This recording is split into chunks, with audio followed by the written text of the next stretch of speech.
This is how we're going to know who's here and who kind of gets credit and all that kind of stuff for this Sustainability Institute.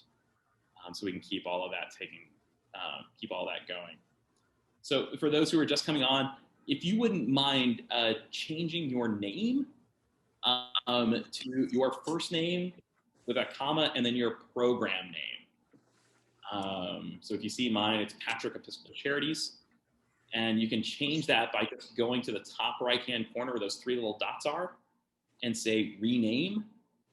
And we can go from there. Again, if you could put your name and your program name, that would be really helpful. Yes. Phyllis Gardina. Phyllis is on the phone right now, so I don't know if you picked up on that. So a couple of things that are going to be helpful as we're still kind of pulling some people in. We'll get started here in just another minute, but we will be recording this. So if you don't feel comfortable being on camera or anything like that, feel free to turn off your camera. You can turn off your camera anytime you want to. But we will be recording this so people can watch it later on as well. We really believe in these live functions for all that can, just because we can have more interaction.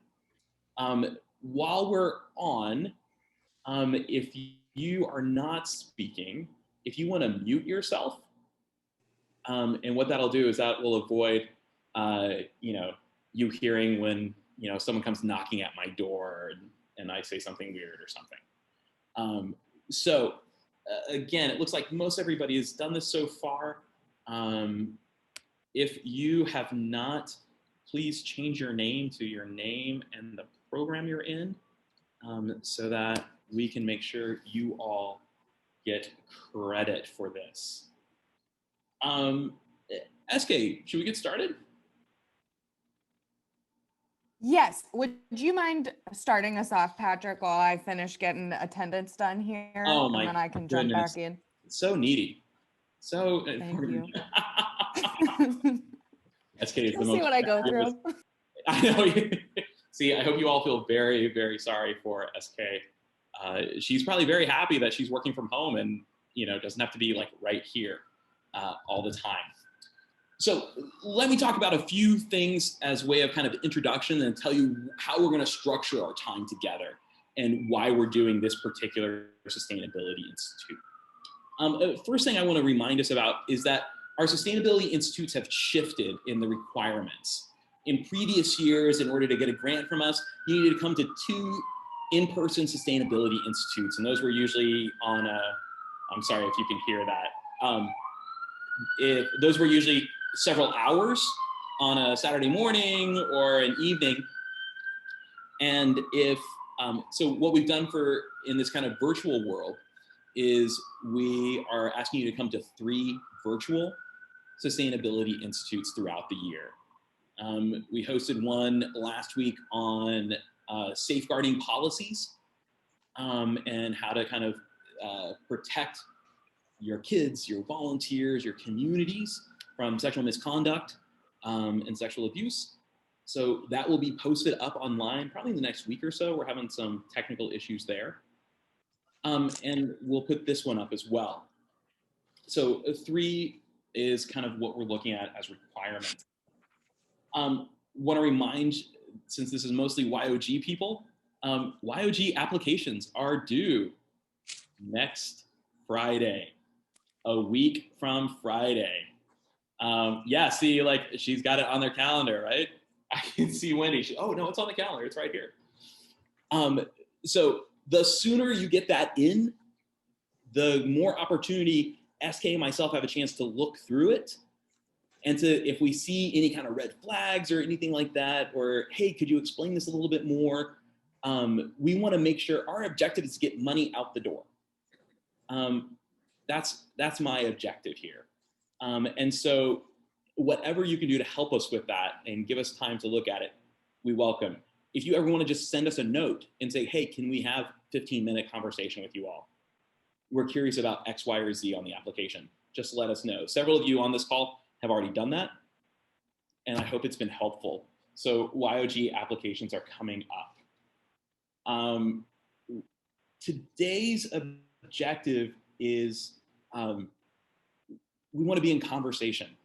So we have 3 programs represented that are going to share for about 5 minutes each.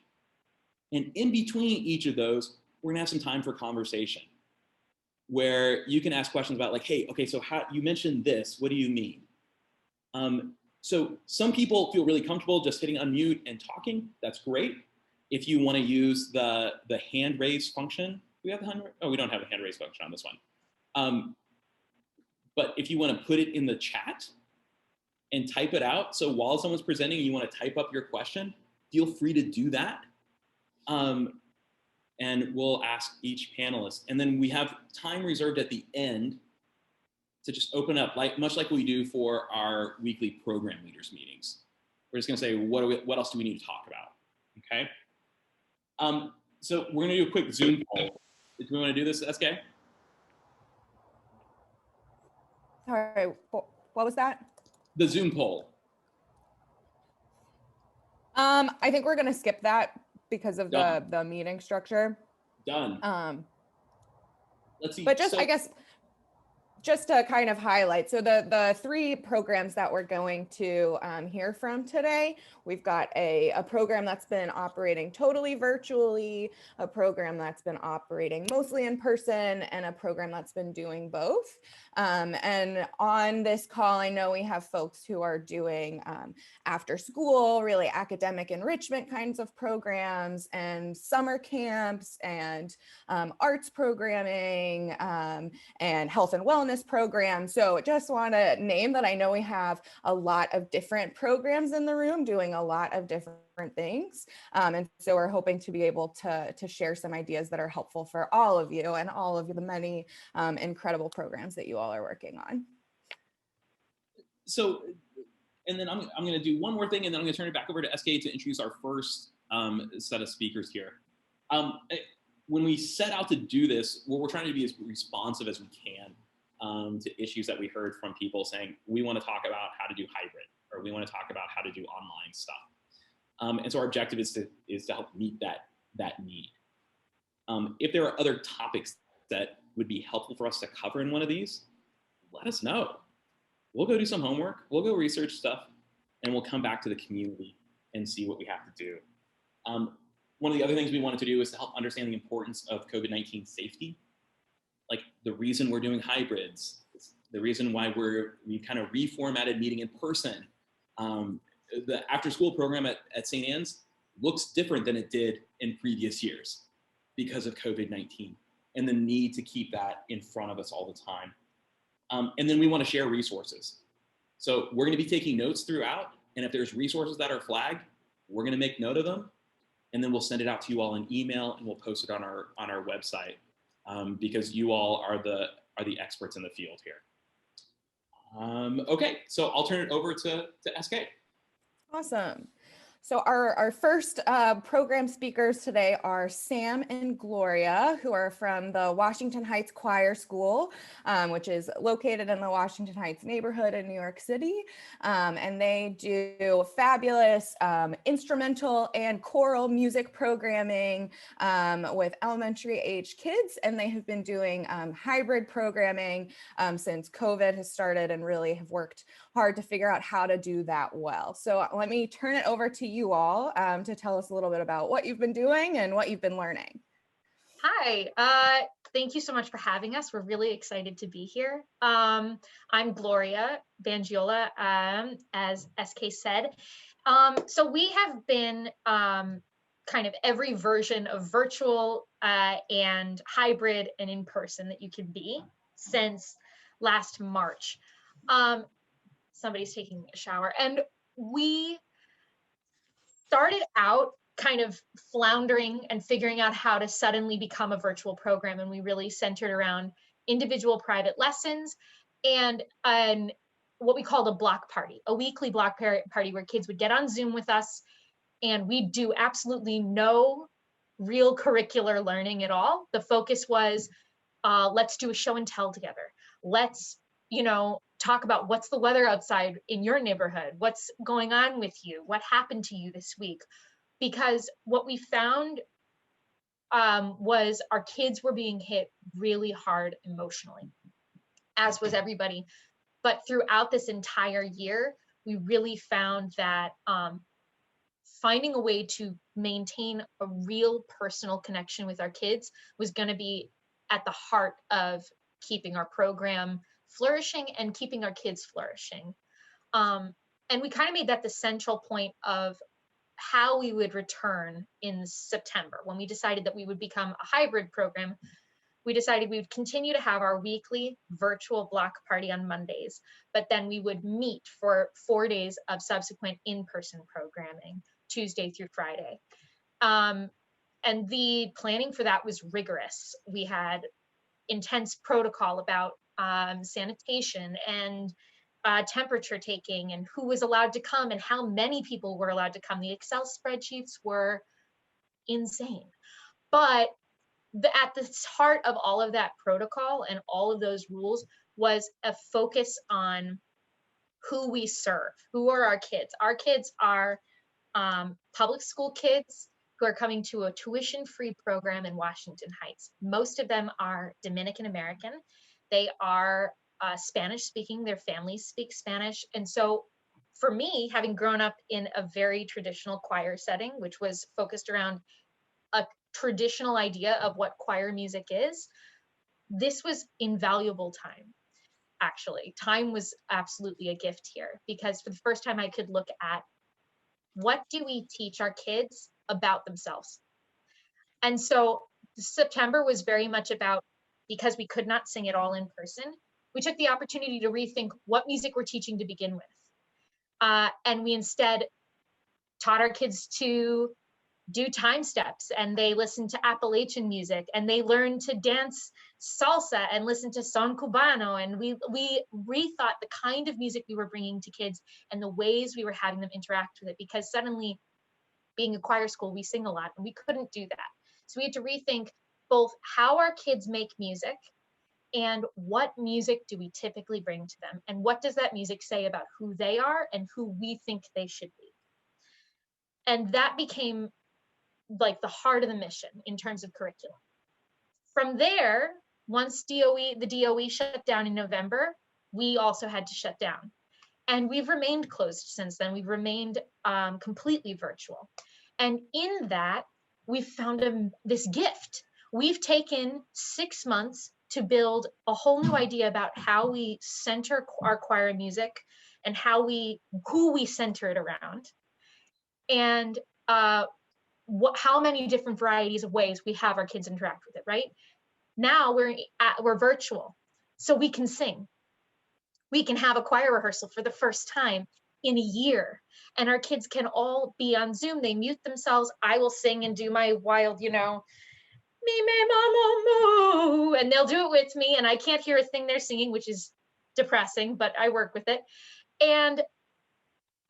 But instead of singing, we've rethought basically the avenue through which we bring them that opportunity, right? And so we've had this opportunity to prepare our 6-year-olds for an hour-long rehearsal, woof. And we've also rethought, how do we bring them that in a way that speaks to who they are and affirms that, rather than demanding that they come meet me where I am. And so in a way, there are many challenges to teaching during COVID. We have struggled and learned. We did not choose to provide a social club in March. That was just what was required. But out of that, I certainly have learned about, it's reminded me of what's at the core of what makes choir so important for kids. Choir is a social experience. It's a collaborative, creative endeavor.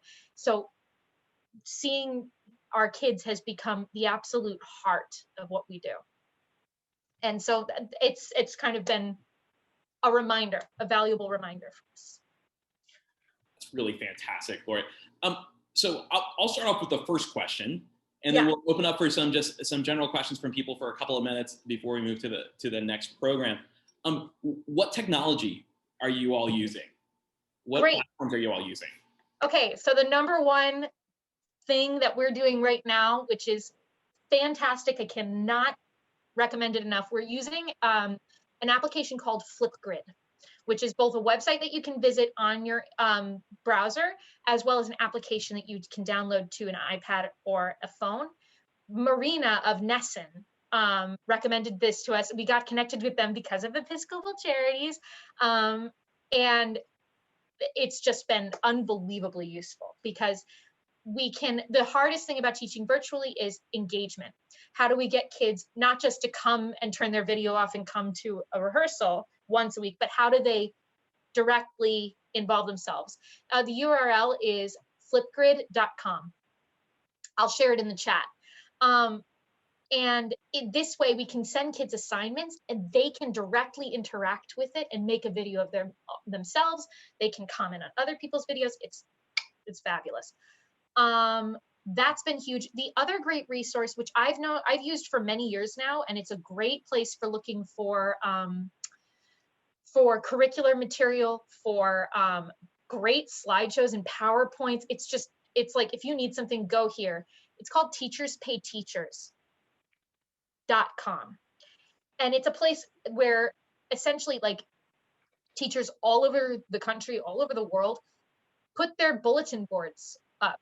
This is like something I've used as a school teacher forever, but it's incredibly useful virtually because I don't have to scan anything, right? I download the PDF right from Teachers Pay Teachers and it's all pretty and I don't have to make it, which is nice. So it's invaluable that way. I found my ORF arrangement of Sia Hamba on Teachers Pay Teachers, and we're using that. That's one of our virtual pieces that we'll be performing this spring. That's been very helpful. As a teacher, I use NoteFlight, which is an online, very cheap notation software. Noteflight.com. I don't know how many of you are music teachers, but that's been also invaluable for creating MIDI files and scores and all of that. And those are the big three kind of tech things that we've been using. Yeah. Good. And what we're doing, just in case you didn't get all of these, we're collecting them and we'll send them out as well. Okay.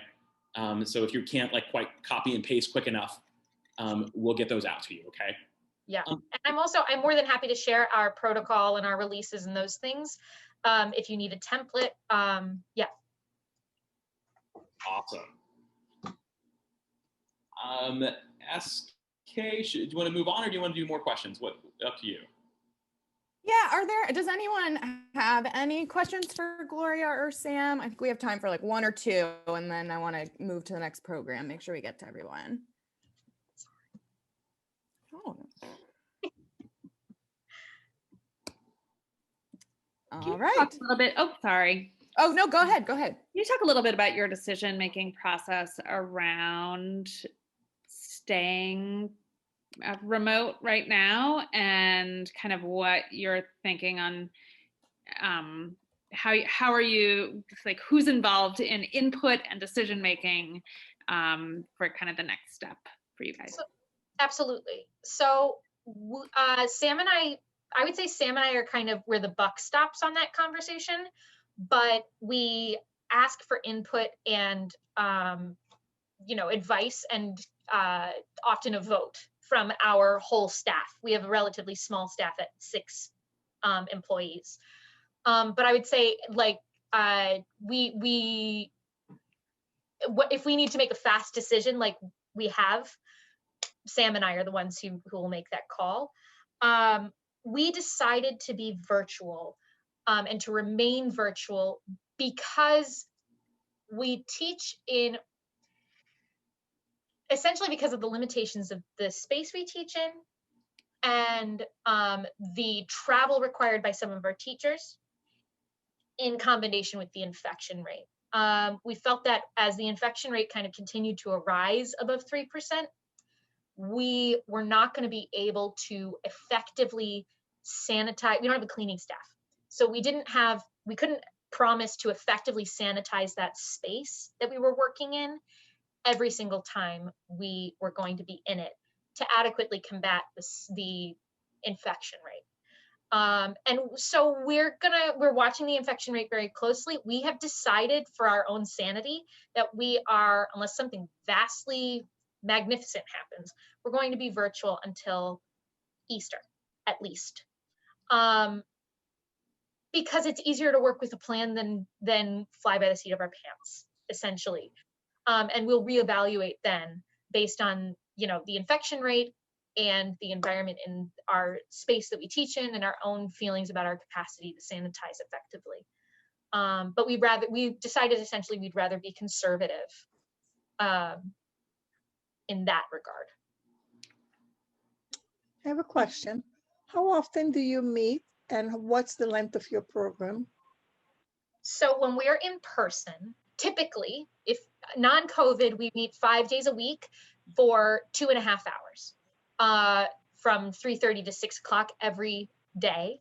We are an aftercare program as well as a music education program. We provide a vital service to our parents because they have somewhere for their children to be that is safe after school, and that is free. Thank you. During COVID, we meet once a week on Zoom for an hour at 5 o'clock, and then students meet throughout the week for half-hour lessons with different teachers. In our hybrid program, we met once a week on Zoom on Mondays at 5 p.m. for an hour. And then we would meet for our 2.5-hour program slots from Tuesday to Friday. And then additionally, students would have private singing lessons with me and our other vocal teacher, Amaranta Vieira, for a half hour throughout the week on Zoom. So it kind of varies depending on how virtual to in person we are, but that's the general schematic. Thanks. Absolutely. This is great. SK, I'll let you take it here. Awesome. Thank you both so much for sharing and for answering those questions. Those were some really awesome resources. And like Patrick said, we will get those out to everybody after this call. But let's go move to the Bronx here. And we're going to hear from Wendy, who is the program director at St. Anne's After School Program in the South Bronx, as well as the Freedom School Summer Program. So they have been doing some really wonderful in-person learning and programming and some fabulous work around literacy. So with that, let me turn it to Wendy. Okay. Hi, everybody. Well, at this moment, St. Anne's, we are in person and we are hosting our after-school program. We also host the Freedom School, and we already did that. That was our first experiment when everything shut down, because we shut down in March, as everybody did, and then we reopening for our Freedom School 2020. Our Freedom School was different, but also we were able to do it in person, and on Fridays, we were able to do it online. It was a challenge, but we were able to do it. Now we are doing our after school. We started in September and we are in person. Definitely looks differently because our after school is enrichment, is educational program, and is geared to only public schools, children in the community. And the main goal is to help them with the homework, reading, writing, and math. Our capacity has to reduce tremendously from 100 children to only 30 children, so we can be safe in the building because we are in person. And we relocate how we use the space by leaving one classroom empty in between two classes. As we already know, we are doing daily check temperatures, hand sanitizer in the classrooms, Clorox wipes, Lysol. And also, in the past, we used to have our meal as a family, but we don't do that in that way, in that setting anymore. So we dismiss 20 minutes early. We start program at 2 o'clock. We're still doing the school pickups. We have to go to the schools and travel with the children. That is our main challenge. because we have to be able to keep track of all those children, finding the best way to do the 6 feet apart, which is difficult. I'm not gonna lie here, it's difficult. And we used to do our welcoming in our cafeteria, the parish hall, but we don't do that anymore. We do it in the gym sometimes. So that way we can make sure that they have the distance that they need, and the teacher as well.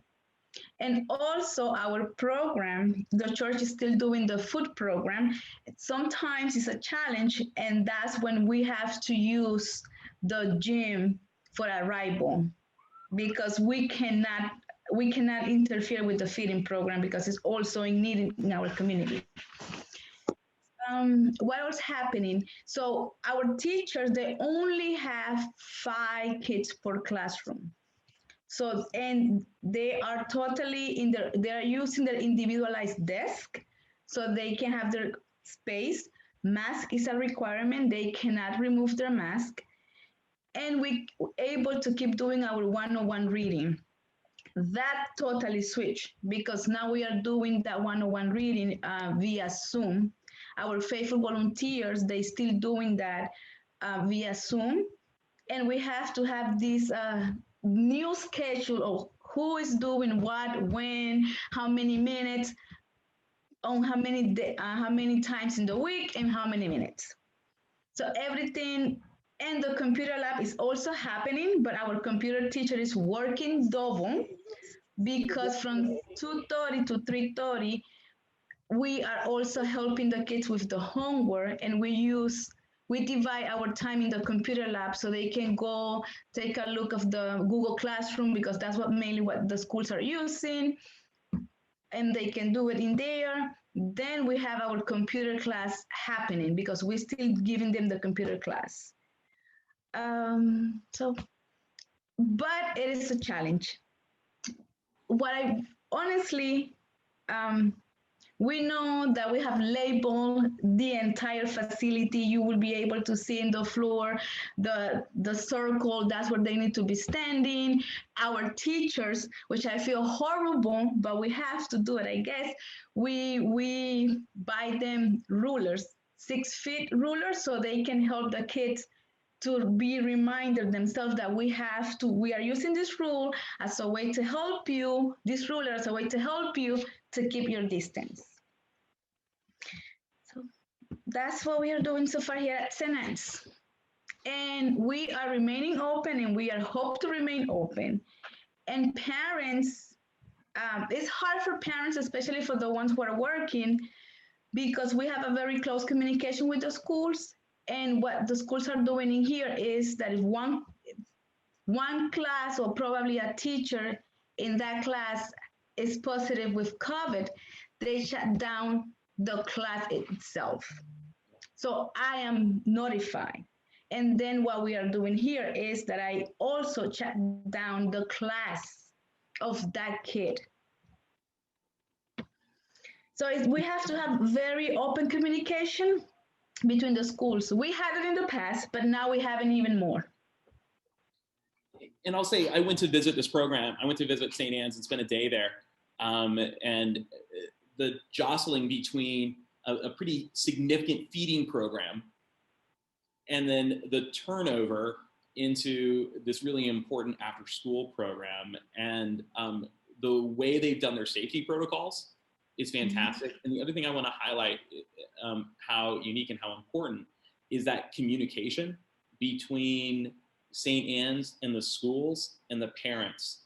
One of the advantages of having those small 5-person classrooms is if you have to shut something down, you don't have to shut down the entirety of the program. You can shut down these smaller groups because you're keeping them in those smaller groups. So it's one of the smartest things that I saw them doing. And so let's ask some questions that you all have for Wendy here.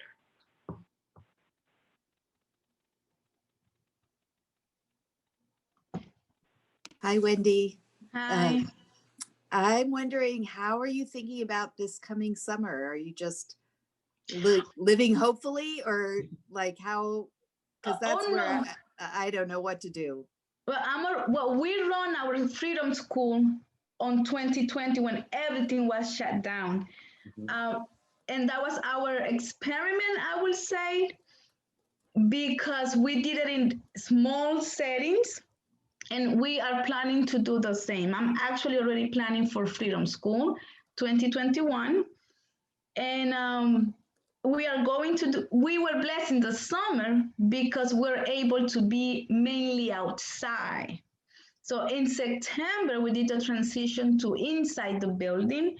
And that's why it was quite challenging, because this is when we decide that we needed to leave space between classrooms to have that area ventilated. But we are planning for our summer. That is happening. It will be the same. I'm actually, with God help, I do plan to increase capacity to 50 children, not to 100, not yet. It's not the time, but we are increasing the capacity for the summer. And also, we in the after school, we have a routine that everybody follow, and we have a reading circle that is supposed to happen every day. What we are doing is that we are using a story online, so the children are hearing the stories, and we comment on it, but we are trying to refrain the teachers to not be doing constantly reading aloud, just to help them to be safe. And what are you using to do the stories? It's a website that is called storyonline.com, and famous people read to the kids. Fabulous. So we'll put that also in the chat. One of the other things that when I was there at Freedom School for this summer is also working with City Health for those licenses that you need to have, and taking those guidelines and that guidance from them is also really important. Yes, if you are a licensed program, definitely the first step will be to download the reopening safety plan. You have to complete it, and you have to submit it for approval to your registrar. And then you move from there. And we'll also link that so you can see what that looks like. And those plans are really, really important because they ask you a ton of questions. And what we try to do even in our YOG applications is the questions we ask are meant not just so we can get information, but so we can encourage you to think about certain things. And that plan is really critical because it's going to help you frame, can we open? We don't have good answers for X, Y, and Z, so maybe we can't. Or no, we've worked on this in committees or in small groups or as a leader, and we can. So that's really important, and they've done a tremendous job at St. Anne's there. SK, do we have time for one more question? Yeah, I think so. We're moving pretty well. Anyone else have a question? I was wondering, you mentioned wanting to increase your capacity back up to 50. How does this compare to your previous capacity? And kind of what are the challenges for families around participating in an in-person program? Well, actually, our families, they truly miss the program because our number is for 100. Okay. Yeah. Based on our license, it's 100. Okay. When we reopened in the summer, knowing that we were using the outside space, we decided just to take 30 children to see how we feel, because everybody was afraid, and we're still afraid because we don't know what's going to happen next. But the only reason why we feel safe to increase capacity in the summer, not in the after school right now, is because hopefully we will be outside, mainly because the property, we have the space to set up tables outside and chairs for the teachers and children. And we definitely, we have to, as everybody's doing these days, follow the news, see how everything is going, what what are we getting from the governor, from the mayor, and based on what they are allowing to do, then we can move on next to decide what we're gonna do next.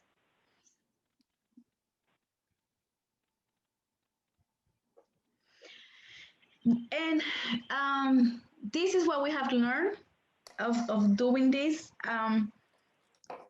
Our children, they need the program. And the main reason why we reopened the after school is because our children, many of our children, they live in crowded situations.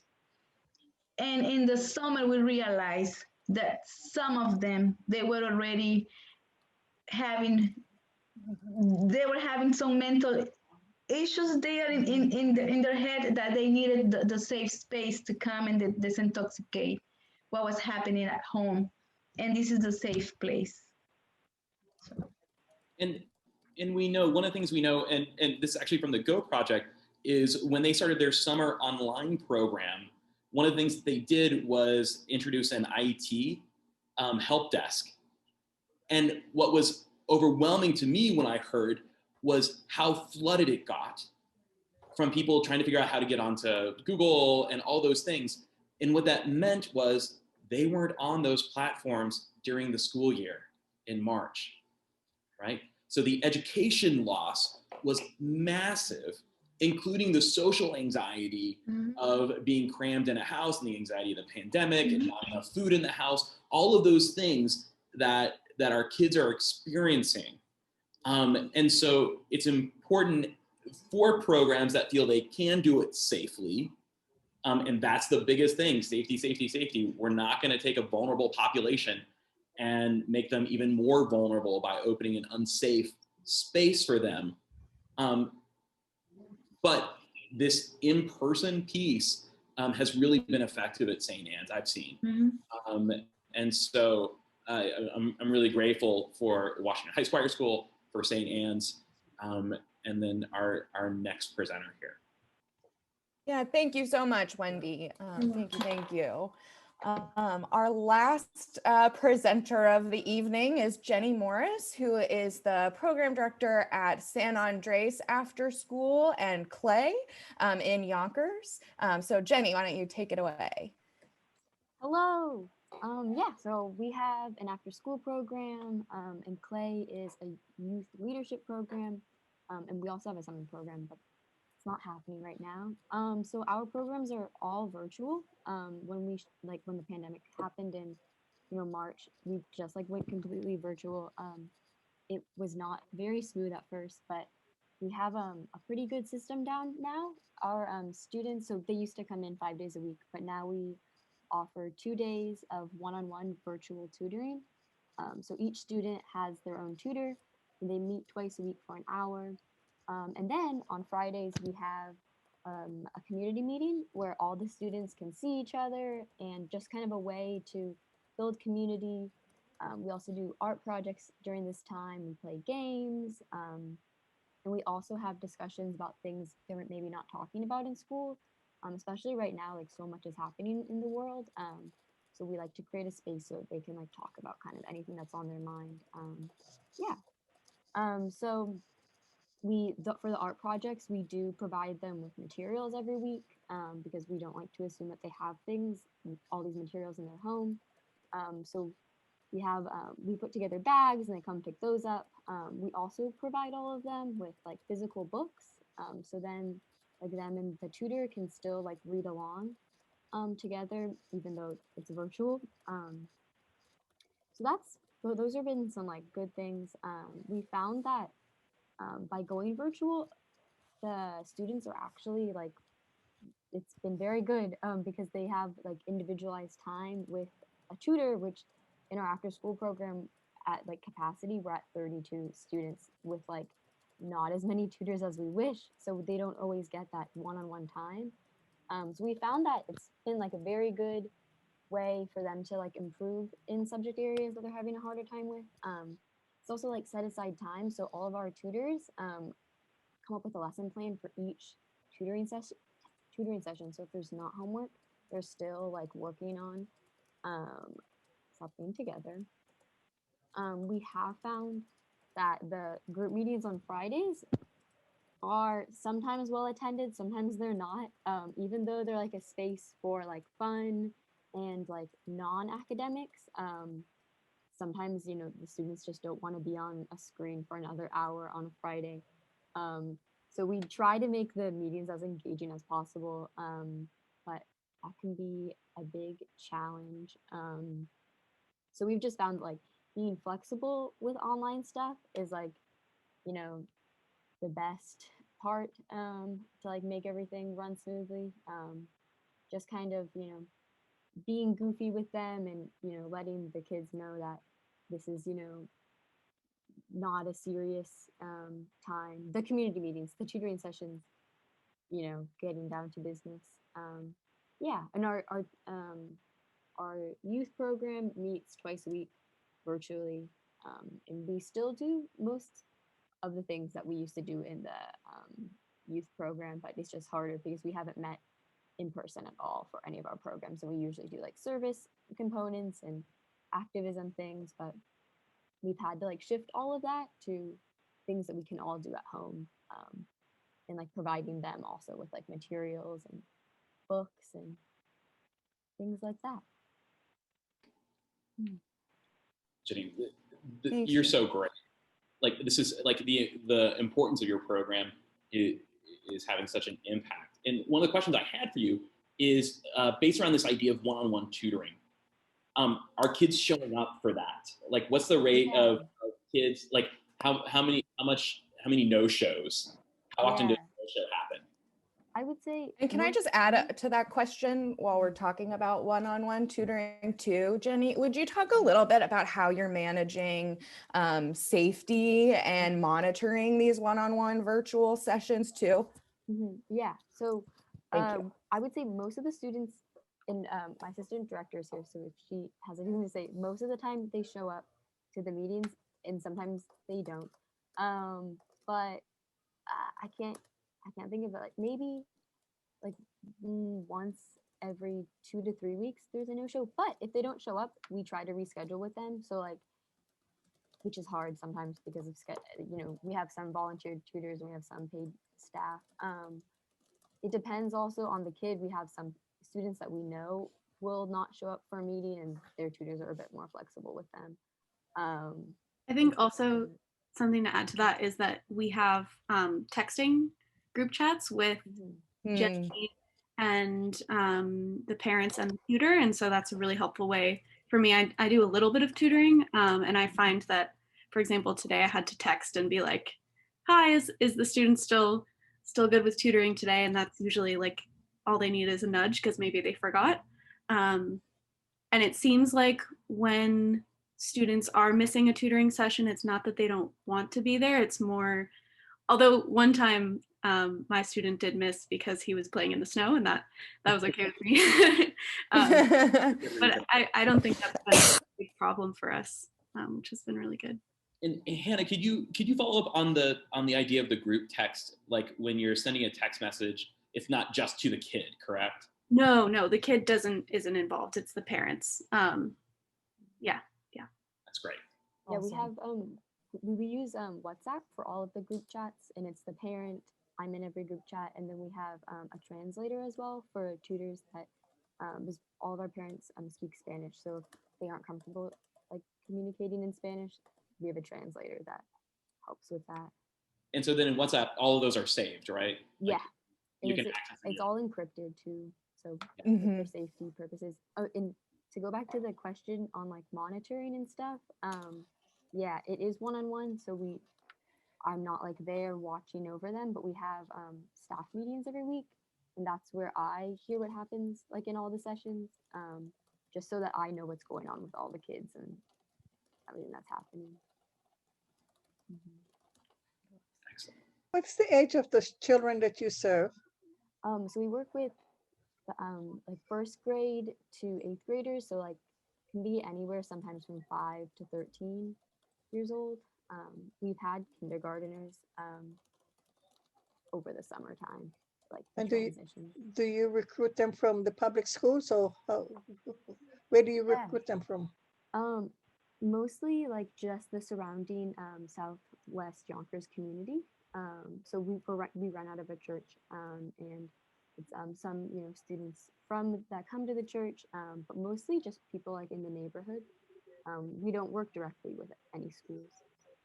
And the teen program is sort of 14 to 20. And those are usually students who age out of the after school program. Thank you.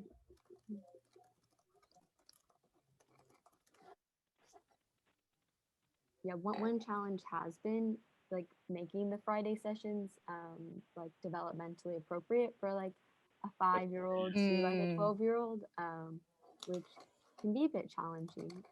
But we found that like breakout rooms and giving options of things to do are really helpful. Great. Any other specific questions for Jenny?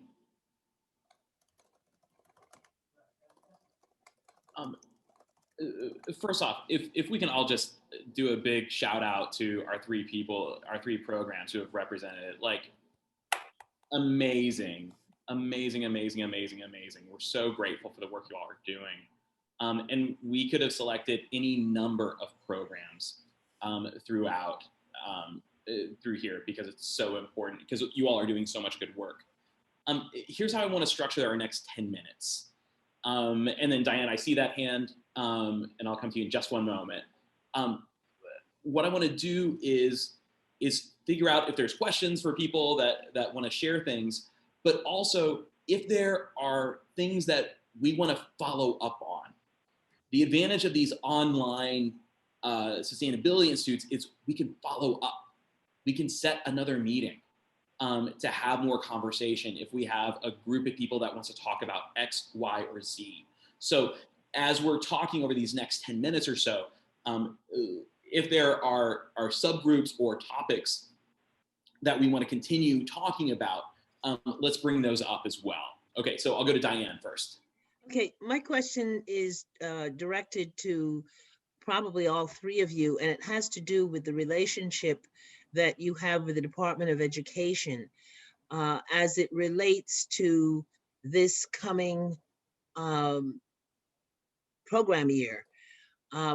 We're working on our program to be a hybrid, to be online plus offering trips. But my question is this, the statistics that I've heard is that children who have missed the last year are 45% behind, and they're assuming that the last year has been a total miss, and that there's a very strong chance that they will not graduate high school on time. That's a pretty terrible thing to say, but that is the facts that are floating out there.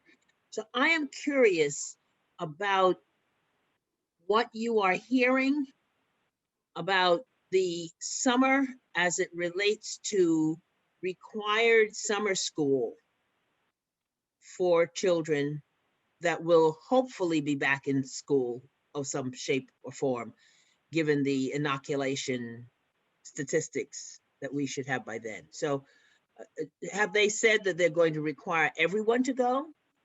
Or how are they going to do that? And I know it's early to ask the question, but we're planning now. Absolutely. And does anyone have an insight on that? And you may not, like, if you don't, there's no worries, but like, we want to open up for if anyone has any insights on that. And if we could put that as a follow-up. Absolutely. So right now, my best suggestion will be, this is Wendy from St. Anne's, and this is how we do it. I wait for March.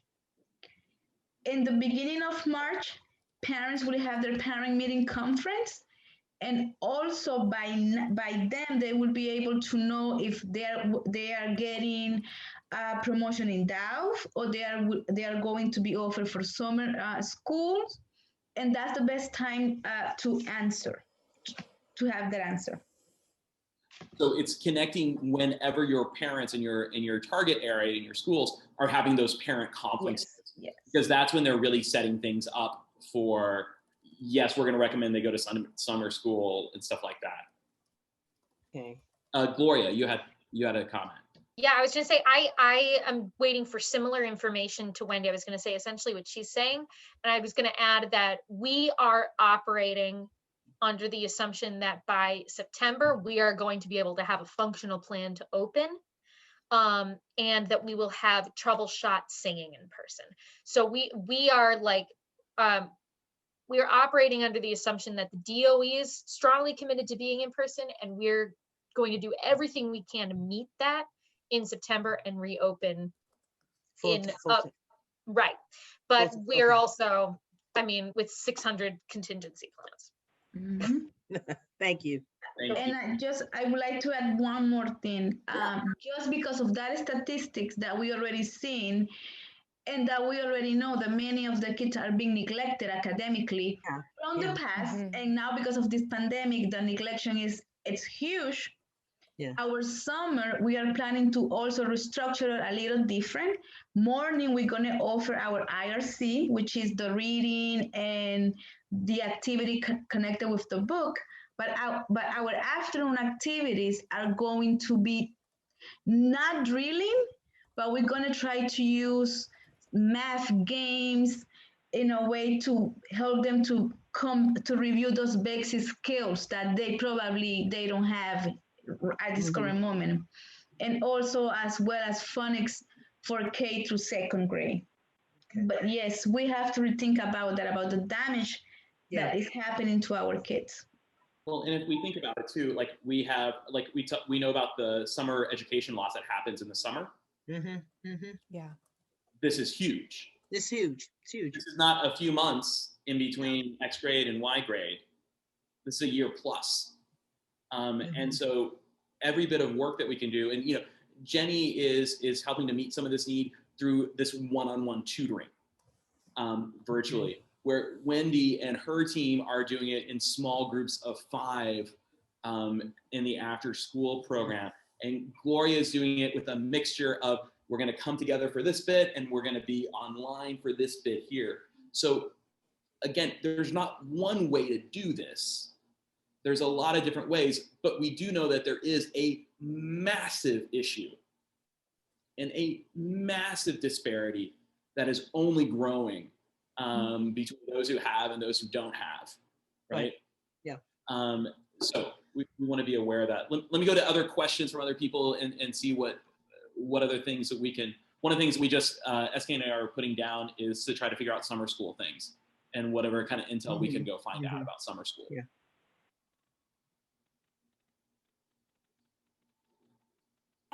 Has anybody found anything like super positive about some of the online? I know that you said the tutoring that you would choose to incorporate in your program even after you go back to in person. Anyone? Absolutely. I've definitely found some positive things come out of being virtual. One of the main things is, the ability to be with a student one-on-one and assess their need, because the same way there's a drop-off in achievement in all of the core skills, I've noticed, and it's really fascinating to me, a massive drop-off in children's ability to naturally match pitch, which usually settles in about 7 or 8 years old at the latest, usually. But because of this, my older kids are really struggling to access their head voice, really struggling to match pitch. And I think it has a lot to do with the screen barrier. At the same time, I'm able to be with them for a half-hour one-on-one, and they're able to look at me and I'm able to look at them. And there's a level of encouragement and of personal relationship that I'm able to foster with them that helps us bridge that gap, which otherwise might be really stressful. It's hard to discover that you can't match pitch. That's really upsetting for kids. So that's been the massive takeaway. The other massive thing is is the time that it gives you. It gives you time to reevaluate what you're teaching, and gives you time to think about how you it's student-centered learning. Virtual teaching is absolutely essentially student-centered, and that's been huge. Rather than me teaching quarter notes, I'm teaching children about quarter notes. And that's something to be reminded of at all times. Wendy had something. Yes, here we added our one-on-one via Zoom, and it works fine. And also, once we are able to be back in person, it works great for the volunteers that they are doing it. So we are also planning to keep that component added to St. Anne's, the one-on-one via Zoom platform.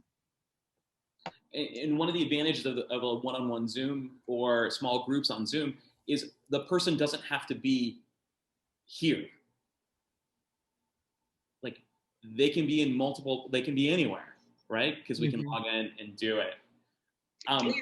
We actually had a couple of children whose parents were essential workers. And so they were sent to live with grandparents, one in Florida and the other one in Texas.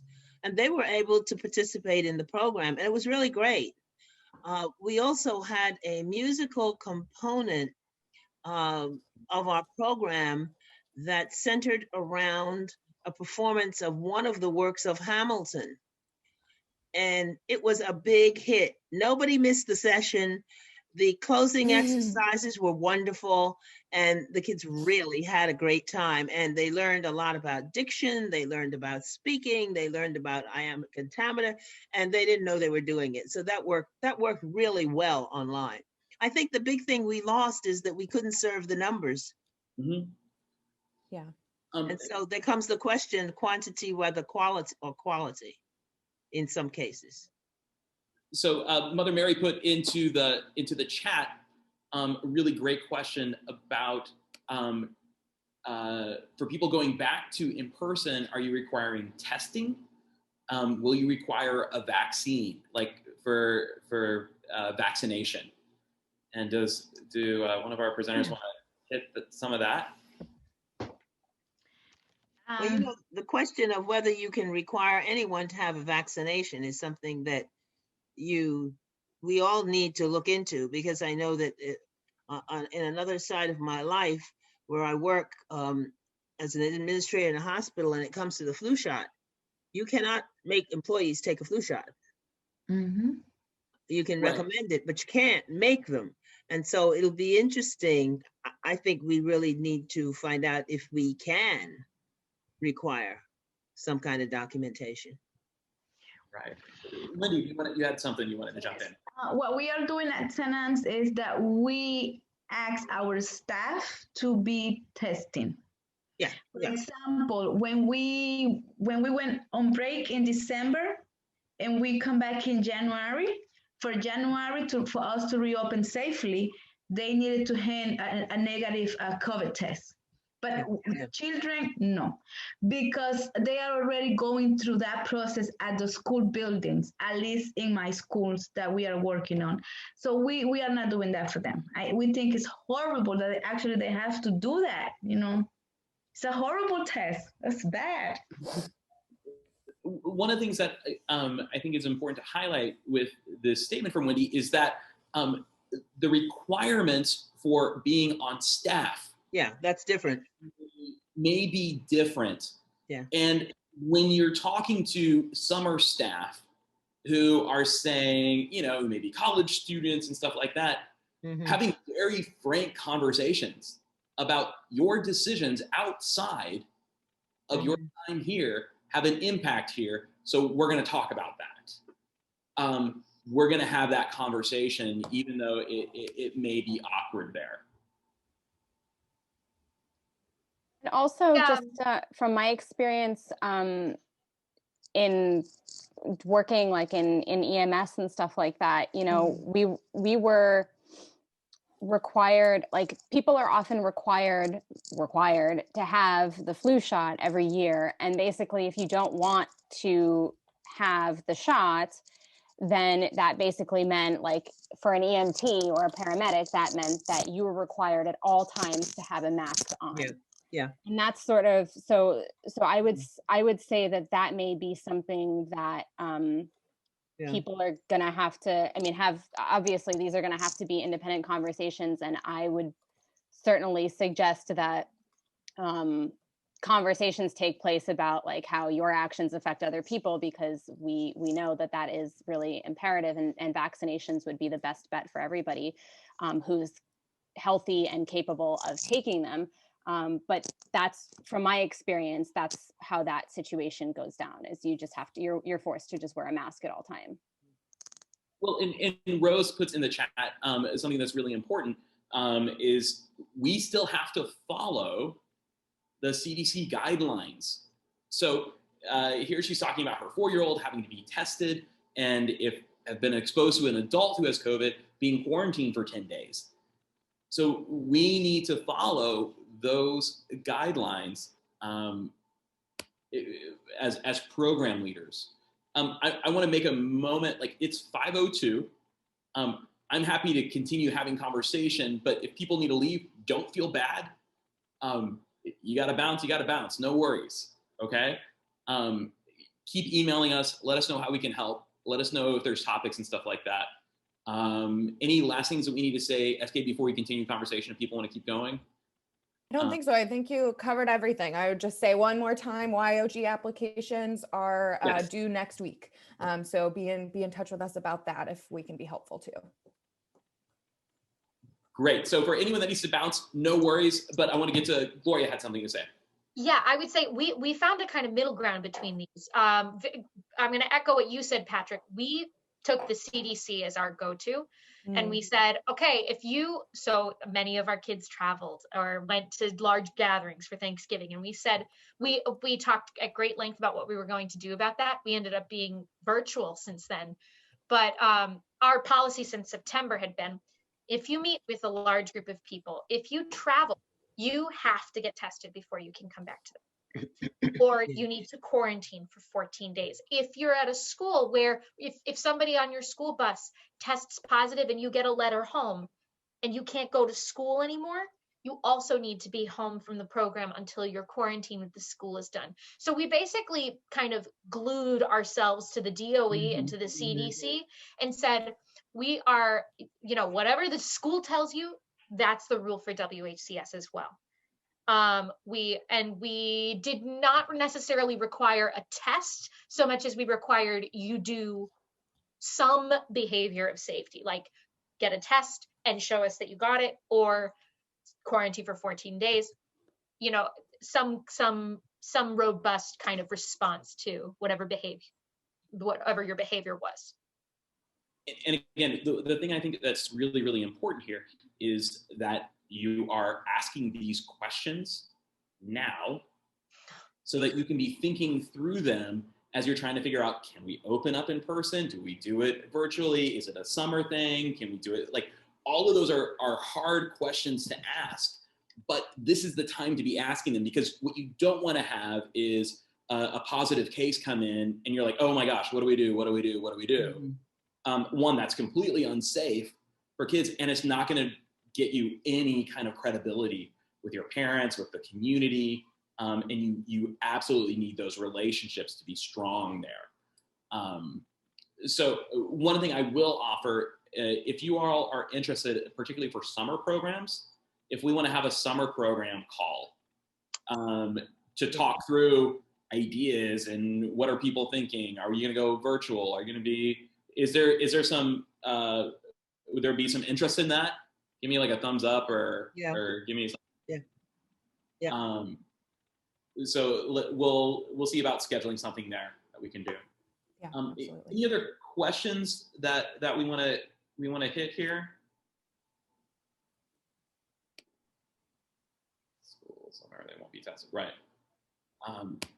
So I will say the task that we have, SK and I, and we can't.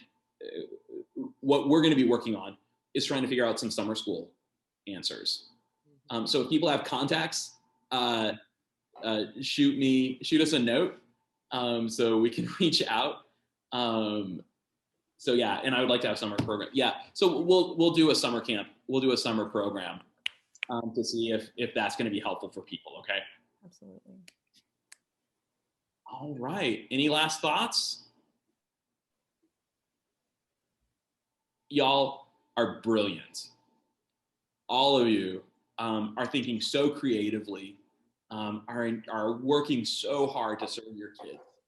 And it is inspiring to watch and to see. We are blessed and grateful to be in partnership with you all.